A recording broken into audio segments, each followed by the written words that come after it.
What is happening, dudes? This is Trent, and today we're going to talk about how to paint the male body. We're just going to go over some techniques on rendering, some skin, and some anatomy stuff. This is part of the Trent's Toolkit tutorials. Really, these are just me training. These are me keeping my toolbox fresh. And previously, we took a closer look at how to draw eyes. We took a look at how to draw noses. Those were real time. This one's doubled. I sped it up just a little bit because the original video, I was kind of just jamming, watching a movie, and I knew it was going to take me a little longer. This one comes in, like, I think I spent an hour and a half on both of these studies. And what I've done is I just Googled, I think I Googled muscles, or I Googled the male torso. And that's basically the trunk of the body. It's the core, it includes like the rib cage and the ab area. And now, to be honest with you, I don't do a lot of these, and it's sort of a luxury for me recently to do these, I figured out a way to basically train a little bit while simultaneously creating new content for you guys, and also showing you how I am going to improve and how I am improving, and some of the training techniques that they would teach you if you go to an art school, or if you were to go and train at a design school. These kind of lessons are particularly good if you're designing characters for that are really muscly, or if you have some experience in 3D modeling.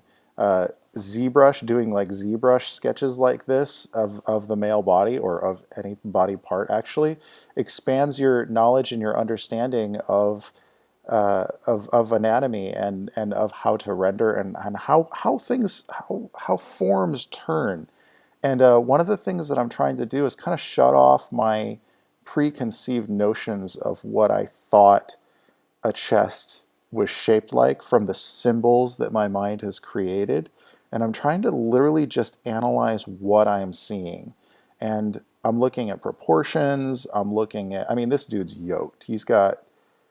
This dude does not miss abs day at the gym. Uh, Unless if he's just naturally, no, there's nobody that's naturally looks like this. You have to train and you have to take steroids, I think. I read somewhere that if you see dudes that are really yoked at the gym, it's because they're taking steroids. And I believe it, because I can bench. Okay, I don't want to brag about how much I can bench, but I can max out the bench at my previous apartment complex gym, and that was like 180 or something like that, which isn't even that much. But I was doing that, like I was doing like 15 reps of that, and I was doing that like every other day, and I was not getting huge like pec muscles. So I'm thinking might be some steroids or something involved. Anyway, let's talk about the process of what I'm learning here, and what I'm doing. So I'm actually breaking apart the muscles, and you can kind of see areas where I've actually kind of shaped, like just drawn in the shape of what I'm seeing.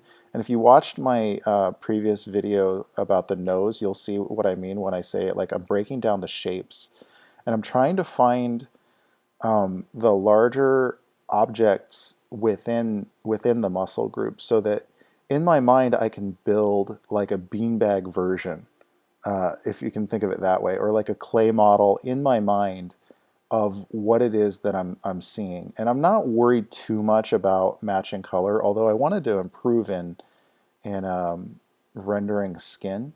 So I have gone and tried to like actually paint this out. If you're wondering about my brushes, there are two brushes that I use for this, and they're available in my brush pack, of course.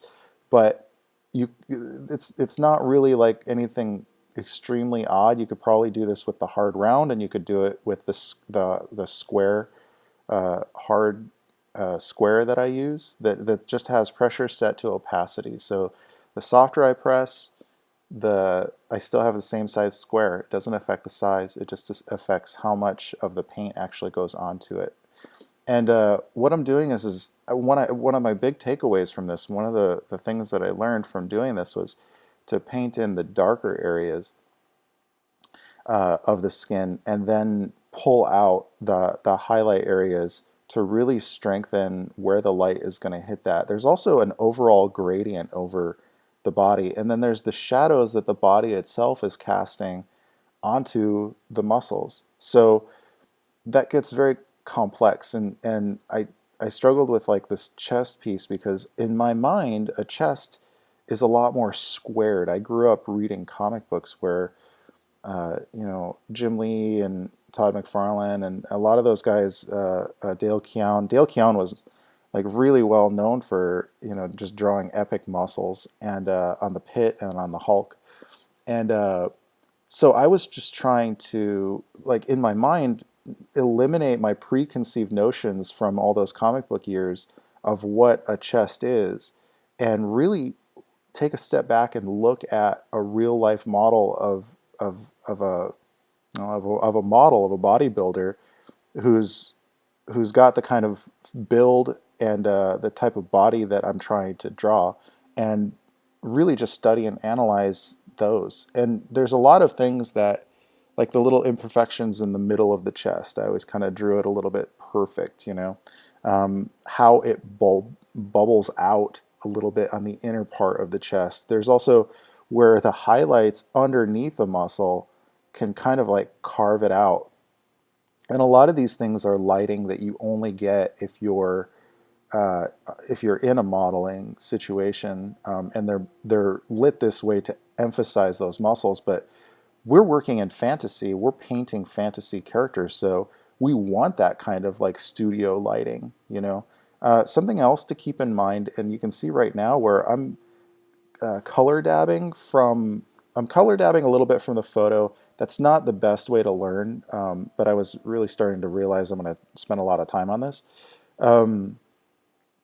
Yeah, I know, an hour and a half is not a lot of time, but for a study it is, because it's time when I'm not working. So, but I'm color dabbing. Once you get the colors in your painting that you feel like it covers the range, and I've got some like pinks in the warm areas and some cooler gray or desaturated skin tones in the shadow areas, then just color dab from your own piece and then start to kind of mix it around. And I'll show you some tricks towards the end that'll really pop out your skin tones and your muscles with some subsurface scattering and some the way that light is going to bounce a little bit on the skin to get a really healthy kind of a color. I'll show you that in a bit using some overlay brush techniques. But right now, the lighting, I wanted to get that reflective light off of, you can see it now on the underside of that pec where I'm trying to get that bounced light from the white. That image is actually as if he is in front of a white background.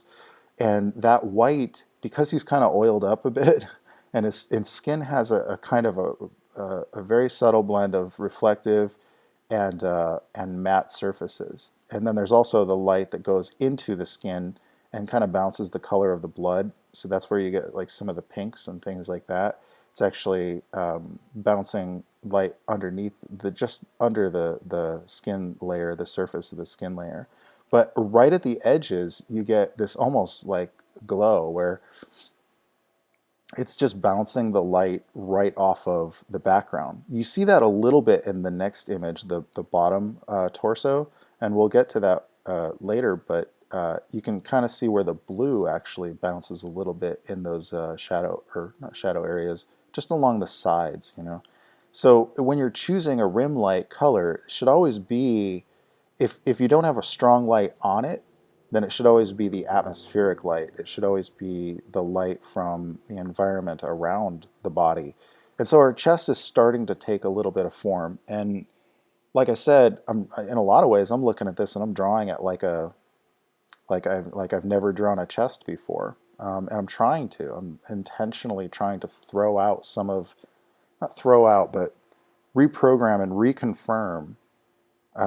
And that's what a lot of these videos, this Trent's Toolbox, these videos this series is about kind of training your brain and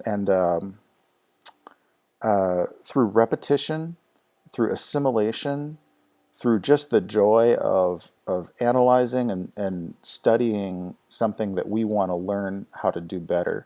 And you can see I'm kind of flubbing this muscle. I know what the shape is, but I'm looking at, like in my mind, I've already built a little bit of a model. I'm adjusting that mental model of these shapes and of these muscles, and I'm not going to get it perfect.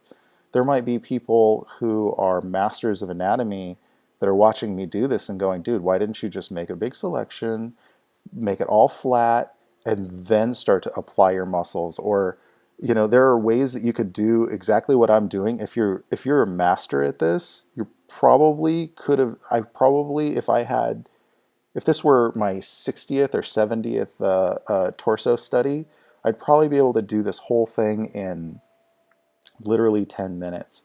But because it's a study, and because it's something that is, I consider myself at the beginning of these toolbox videos. I consider myself at the beginning of this, where I'm really taking a step way back, way, way back, and reforming my mind as to what these things even mean. And that's going to affect my style. It's going to affect all of the images that I do wherever I'm painting a body, whether it's an orc from a World of Warcraft trading card, or a Hearthstone card, or whether it's a new character design.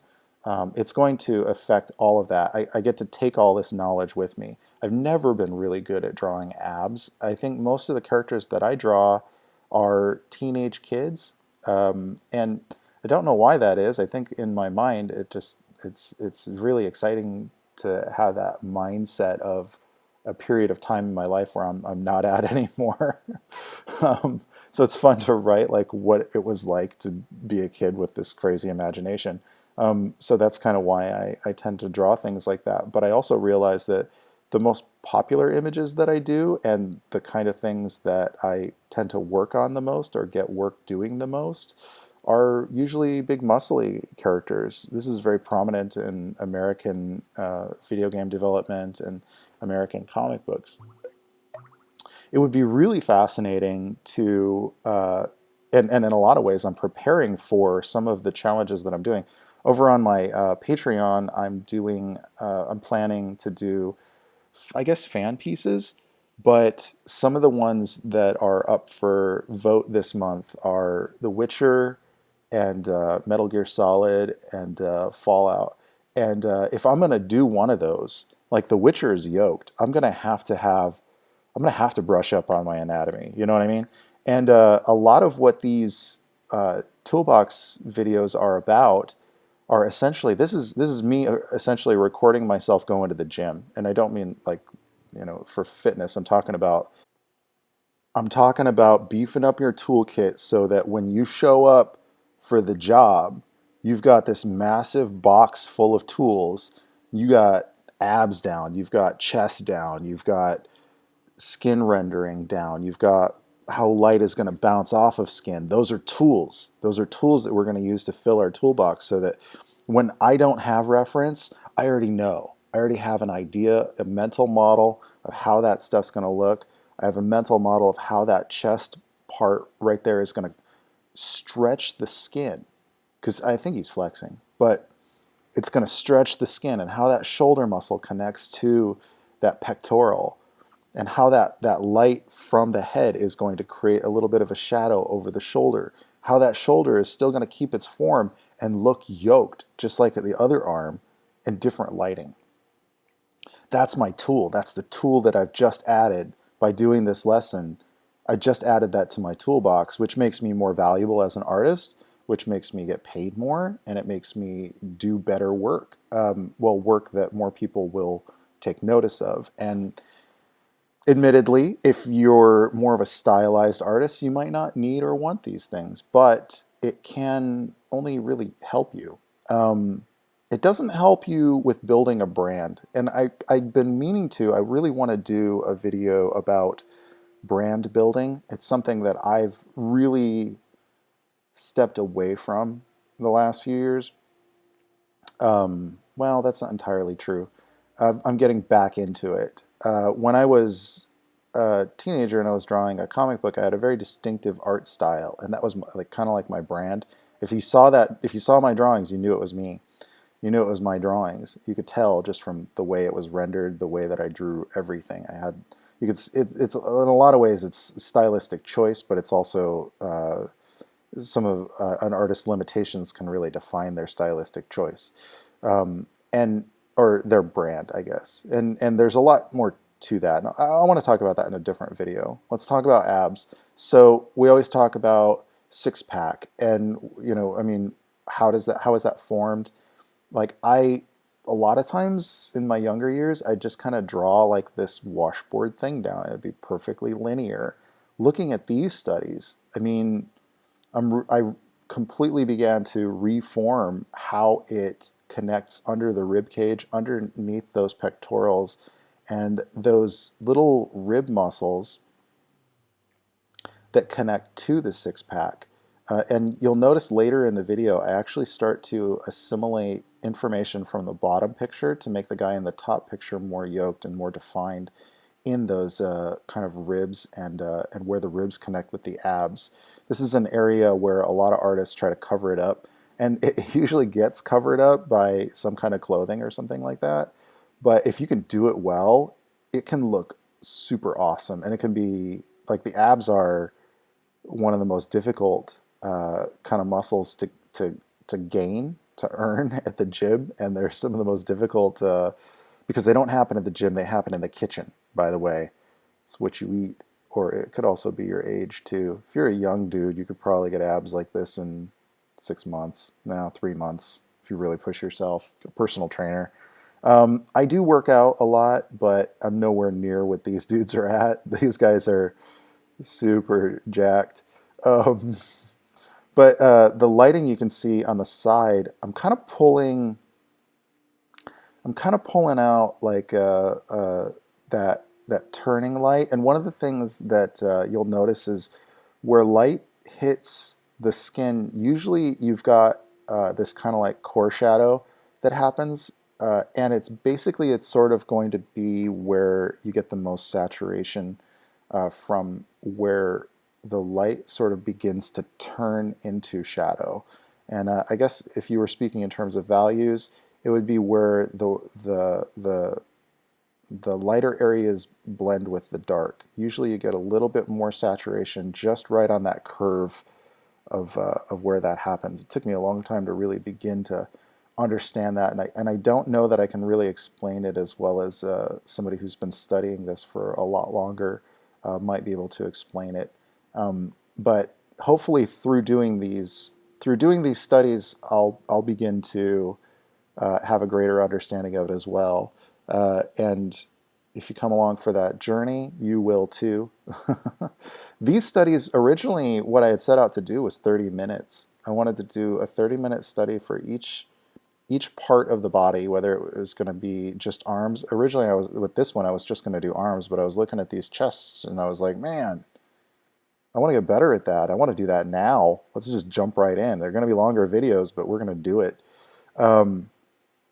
The other thing that I learned is, and probably the next one that I do, I'll probably start with like a really loose sketch of the overall shape, the overall form of what I want to do, and then fill it all in with flats.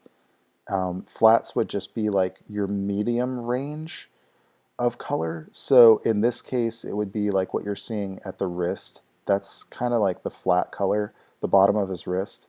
And then pull out highlights for everything else. And then kind of begin to apply my lighting. I still don't like how his other shoulder, his farthest shoulder, I guess our left view of him, his right, I guess. I don't like how that looks, and I think hopefully, I do go in and fix it. As you can tell, this one isn't real time. I didn't, yeah, here we go. We're going to fix that shoulder because it's kind of, yeah. I didn't do this one real time, like I said, because it was a lengthy one, and really I wanted to focus on what I was learning. This one's a little bit more involved. It's not just a one like part, and it might be beneficial to actually go in and like do just a pectoral study or just an ab study. Uh, the other big takeaway I want to mention for the abs, and I found this in both of them, especially if you're doing the technique I was talking about where you kind of fill in a flat and then kind of pull out highlights, is if you'll notice that the abs kind of got a lot more form when I added that highlight, and you'll see it again when we get to the bottom one. Um, I'm also, in my mind, I'm really trying to form those shapes. In my mind, they connect. They're lines. They're a solid surface. They're lumps of clay or bean bags, I guess. Something that is a solid object and how that solid object connects to the other solid objects. I think forearms are also kind of a confusing, frustrating part of the anatomy for a lot of artists. I think a more skilled artist might be able to do that whole arm in like 5 swooshes, 5 brush strokes. But give me a couple more years of doing these studies, and I'll get there. Got to add the nipples and the belly button. Also, a little bit subtle highlight of that reflective white light. Now, white light does bounce a lot, but that's usually more determined by the surface. If the surface has a lot of specularity to it, if it's wet, if it's very sleek, if it's rubber, if it's made from a surface that's very sleek and slippery and has a lot of reflective properties. But if it's more matte, if it's more furry or fuzzy or something like that, it's not going to get specular, and we'll talk about that in a bit. Here I went in and used the liquefy tool. It's under filter. That allows me to adjust some proportions without losing the rendering that I've got, and you can kind of see where I'm toggling back and forth to get a nice view of have I made an improvement or not. And so he was leaned kind of forward a little bit, and you can tell my proportions I've kind of altered a little bit, but I've picked up a lot while doing this, so definitely still worth it to do. Another thing, in doing the final color pass, I like to go into color balance, and I like to adjust my shadows to be a little bit more warm, and then adjust my lights to be a little bit more yellow. Usually light is warm. In this case it is as well. The camera light is a little bit warm, although the reflective light around him is white. The next thing, here's a nifty trick for doing skin if you really want to get a nice glow.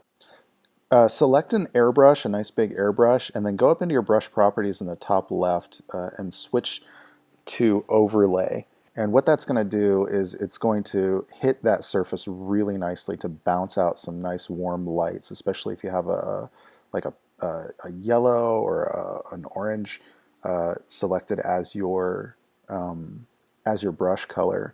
Now you'll notice it won't react the same way that a normal brush would while it's in overlay mode. And I use that as an opportunity to also do reflective light. Shiro Masamune does this a lot. You get like this color, almost like a color, it just burns in. You get this really nice, rich saturation. Remember earlier I was talking about how you get a lot of saturation around core shadows? Well, sometimes right around the outside of a reflection, because you got this strong contrast, change in contrast, it's going to bounce a lot. So you get, when you do an overlay, especially if you're doing like speculars, it's gonna really punch that with a little bit of color right around the edge of your white. And what that does is it makes the skin almost look wet. Now I deviated from my reference. I just wanted him to look super yoked. I wanted to amplify what I'm learning. And it's in that sort of exploration that you're going to begin to understand what you're studying. Don't just look at it and copy what you see. We are not machines. We are not, like if I just wanted this, the result is not the final image that you see. The result is the imprint in my mind. And what I mean by that is I want to achieve more than just creating a pretty picture of a torso today. I want to create the understanding and ability to recreate a torso and even rotate it or turn it or change it. And a great exercise would be if immediately after doing something like this, you got playful with it on your own.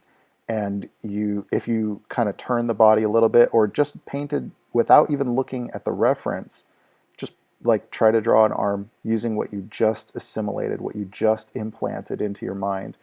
And this is what I was talking about getting playful with it, is I pulled off a copy off to the side, and I do this a lot, and I just started kind of like filling in the shadows differently. Like, how would this look if I wanted to really kind of push his ribs out just a little bit more, or sink in his abs just a bit, or if I wanted to just darken in his chest, if I want to get a little bit more stylized with it, how would I do that? How am I assimilating this information and applying it to my understanding? How has it changed my understanding of anatomy? And in doing this, like, this is the real test of what I've learned, and I also kind of think that it would be beneficial if you tried different colors of skin, for instance. Like, what if this was an orc body, or if you had blue skin? How would the light affect it?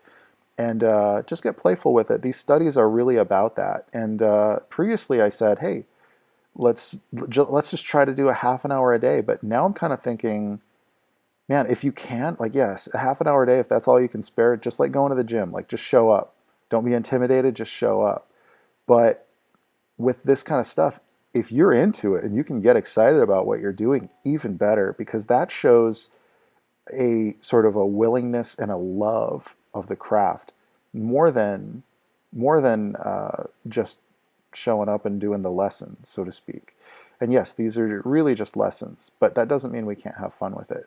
So here I am, really just blocking in my shapes again. I'm not doing them with flats like I said that I wanted to start doing. My next one I'll probably fill in with flats, or in some ways just getting these, like, drawing through the shapes and separating out the segments of the muscle groups is really kind of what I'm trying to accomplish. Not really looking at proportions very much. I think they're kind of off, actually. But with digital, you can just use liquefy tools to adjust that and modify that. That would probably make traditional painters cringe.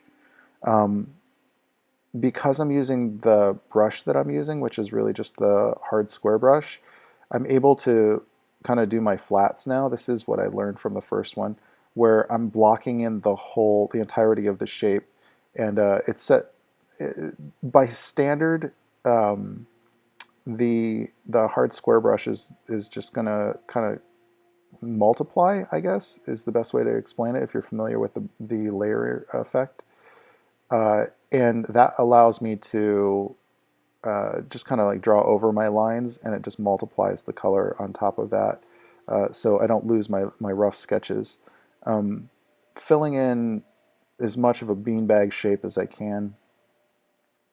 This is the flats stage that I kind of talked about before, and I wanted to try to do it differently. I'm telling you, man, if you did these every day, you'd be a boss. You'd be an amazing painter if you're doing these studies every day. Just do it for like a month. You'll come out of it so shiny. Oh, man. I already feel like this is going to really help me when I get to my next painting. And I'm kind of, hey, I'm kind of gunning for, I hope that it's The Witcher or something, because he's usually got some abs going, and he's yoked, and I don't usually get to draw muscly guys, so this is really kind of like a unique and kind of a special opportunity, not just a study. I'm digging it, man. I was having so much fun doing these. And it's not so important to get that background color, but because we're going to bounce some light off of it, I wanted to pull that in. And I want to encourage you to approach this in your way. If your method is to make large selections and use a large airbrush to sort of make these much larger strokes, maybe you're faster at this than I am. And that's cool, man. Take your own approach to doing it. I always try to change it up, and who knows, maybe the next study that I do like this, I might try to do something that's much more broad stroke, airbrush kind of a style with cutouts or with selections. And that may be your approach. Maybe your approach is to use really small brushes. Maybe you only work in values. That's cool too.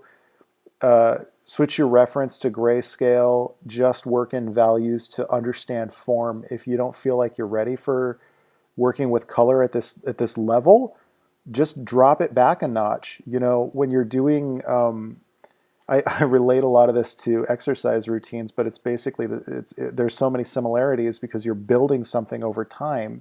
You're building a skill set over time. You're building muscle over time. You're tuning over time. But one thing about I had done a workout called Insanity with Sean T, and one of the things that he talks about is like if what they're doing is beyond your level of where you're comfortable or what you can handle, rather than get discouraged with it, just tone it back a little bit. Make it closer to your level. Try to get the same exercise, but without the strain. Because if the resistance and the strain is too much for you, then you might quit. And that's not what we want out of this. What we want out of this is to get excited about what we can do, what we can achieve, what we can learn. And anything that's going to discourage you is not productive for our end goal.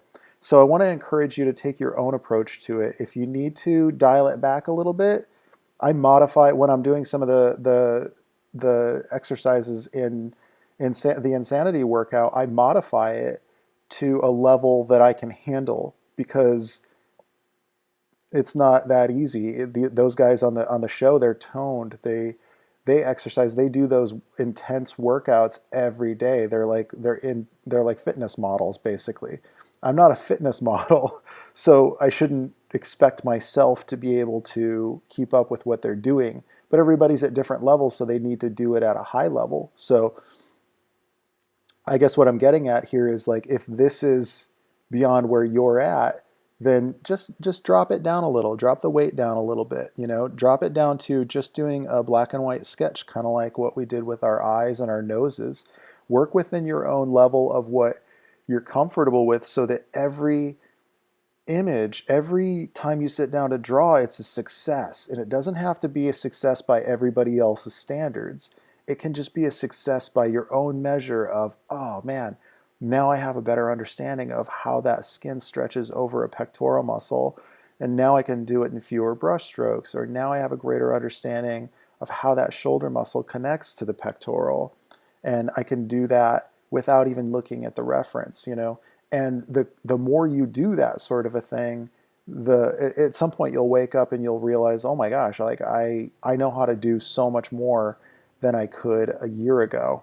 Much like any kind of exercise, any kind of skill that you're building, whether it's learning piano, going through the chord progressions, and if it seems like a boring exercise, make it fun. When I first sat down to do these Trent's Toolbox videos, I wanted to challenge myself to do something that take something that I always thought of as kind of boring and try to make it a little bit more fun. Try to have a little bit more fun with it, and try to give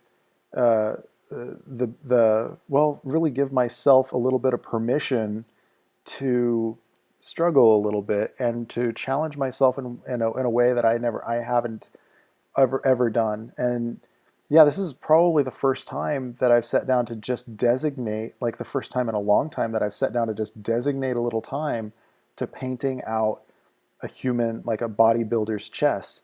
I've been so busy, that's a great excuse that everybody gets away with, and I've gotten away with it for a long time too. I didn't want to work on my toolbox because I'm so busy with client work, or I'm so busy with my job, my work. But if I want access to greater opportunities with my artwork, and if I want access to greater levels of performance from myself, then I got to go back to the training toolbox. I got to up my game. I got to build up my skill set, learn some new things that I didn't know before, and try to. I'm not trying to impress anybody but myself with these. I wanna look at this work and compare it to some muscly drawings that I did 5 or 10 years ago, and just like really see how much I've grown in that time. And and that's going to give me the confidence to know that I can build on top of that even further to the point where, like, where will I be in another 10 years? Oh man, like I can't wait. I can't wait to see how all of this will compound over itself.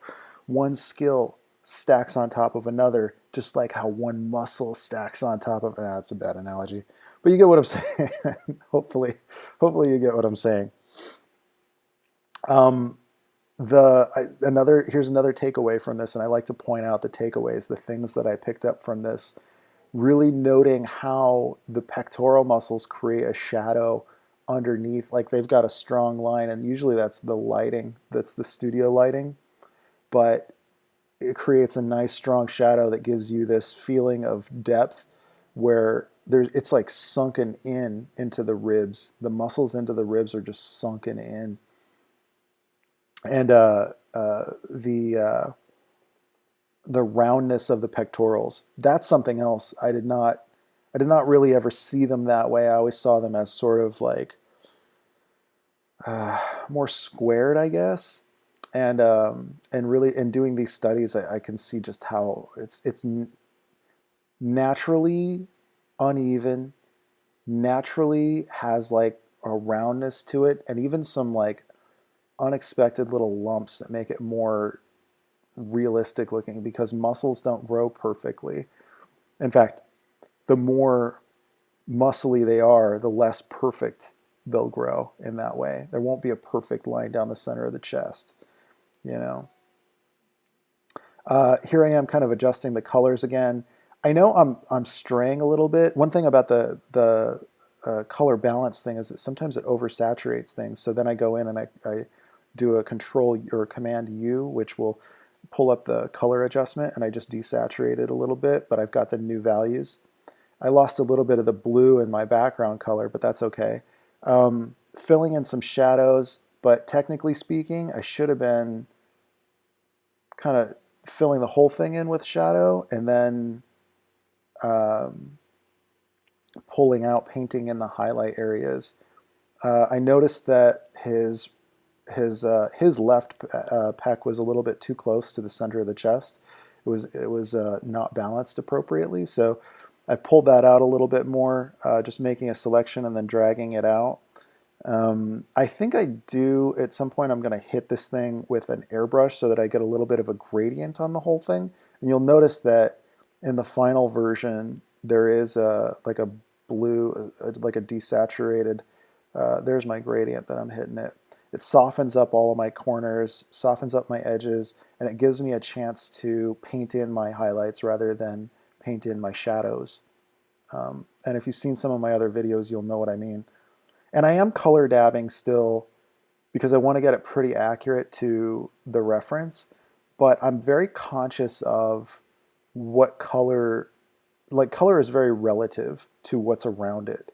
So I want to be conscious of what colors I'm picking and how they relate to the colors around them. Now, you'll notice like as I'm going into highlights, I'm adding just a little bit more yellow and increasing the value just a little bit to a lighter color or a lighter value. And I'm desaturating a little bit, and I'm giving it a little bit of a yellow hint when I'm adding a little bit of a highlight to something. If I'm adding shadow to something, I usually want to increase saturation in my shadow areas. That gives it a nice vibrant feel.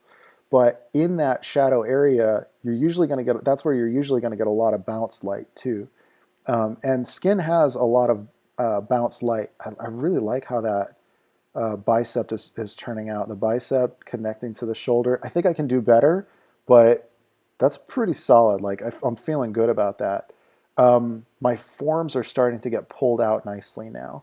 And admittedly, it's been a kind of a sloppy start, a little bit of a slow, sloppy start, but we're getting there, and we're getting something that's going to feel good. I can already tell. I think that's why I stuck with it, and I was like, you know what?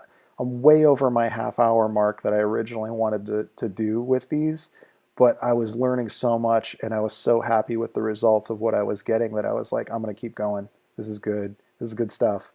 And if you're doing a painting for a client, or if you could literally take these, and I don't know, maybe I will at some point. I don't know that I'll ever have a reason to draw a character like this, so perfectly straight on like this, but this could end up being the base work for a character uh, design. If I got to design a character like a military dude, I might very well just I might use these images in those character shots and then paint the armor or paint the character design over top of it. So keep all your stuff too. You could even make a brush out of this if you draw a lot of characters straight on like this, or use it as a template. But yeah, kind of like separate out those muscles, figure out in your mind the model for how they're connecting, and add your little bits of highlights. And I got like a weird line going through the middle of that. I'm pretty sure that I'm going to fix that in a little bit. Another takeaway is where the collarbone connects the pecs to the shoulders. There's like these little triangles that kind of happen. You can see me painting in right now, and that's actually the collarbone behind the bicep and the shoulder muscles where they're converging, and they're all connecting to that. And you get this little highlight right there. I've never drawn that before in my life, so that's a brand new thing another takeaway from this painting, from this study. And I'm going to go ahead and just speed it up a little bit here for the remainder of it, because I'm mostly just doing the same thing that you've seen me do up to this point.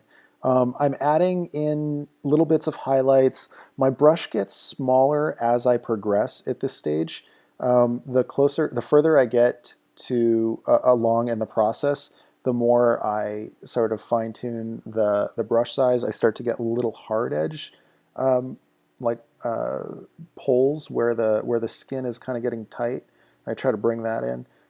Every now and then I'll kind of boost the brush back up to paint in a larger highlight kind of an area and bring out the forms that I've been kind of drawing up to this point. Got to get that belly button in there. It's not really the most good looking belly button, and on my dude it's literally 2 or 3 times the size of the one on the other guy. I think I could have done better with the abs.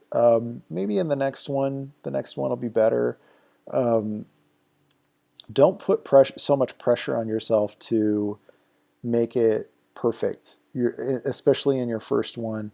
Don't expect anything, just absorb everything.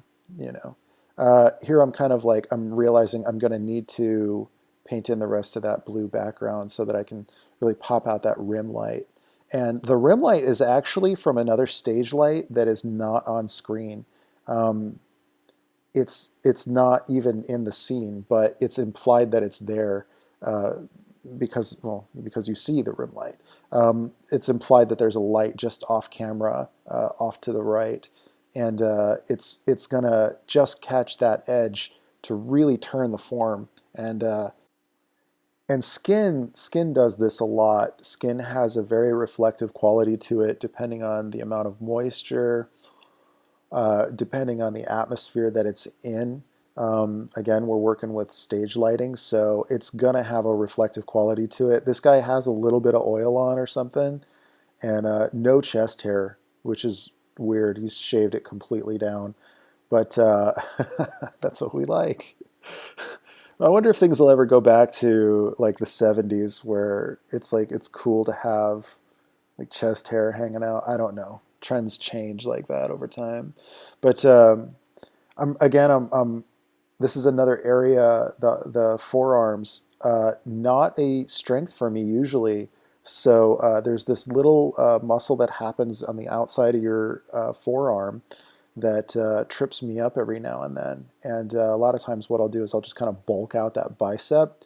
Like I said, I grew up drawing comic books, and in comic books you just emphasize the glamour muscles, the Abercrombie muscles.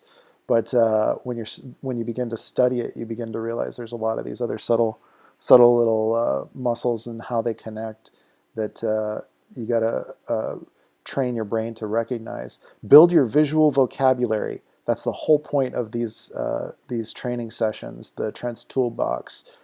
It's just about building your vocabulary so that when you need to pull up a forearm, when you need to pull up a chest muscle or some abs for a painting assignment you got, you'll have it down. You will have it down. And you won't even have to think about it. It'll just be natural. You're just like language. We practice language. We read so that we can expand our vocabulary. We sketch and we study musculature and film still shots and drawing from life so that we can expand our vocabulary of what we can do.